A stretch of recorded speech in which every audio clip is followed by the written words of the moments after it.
In World War One, the intervention of Americans was a turning point in the war.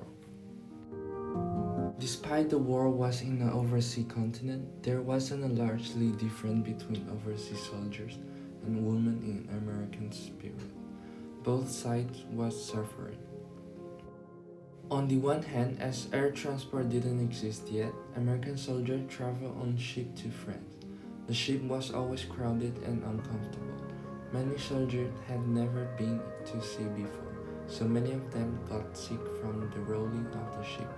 On the ship, the soldier had to train despite the tiny space and crowded conditions.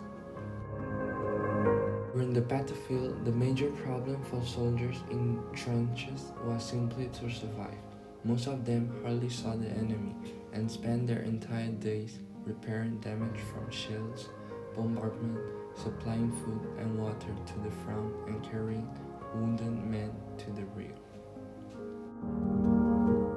The diet was also hard during the war. Food often arrived cold, and during the bombardment, it might not come for 4 days. Soldiers could only drink instant coffee and eat some so-called reserve ration of hard bread.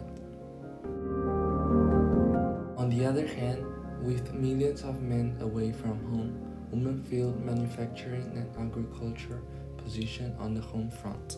Women took on new roles in the workforce, especially in war production and agriculture. Women took traditional male jobs in the United States. Every housewife was asked to sign a pledge card that requires them to can food for future use, grow vegetables in the backyard, and limit the consumption of meat, wheat, and fats. In conclusion, I want to say that despite one is at home or on the battlefield, living during the war is always a suffering experience because, in the end, no side gains from the war.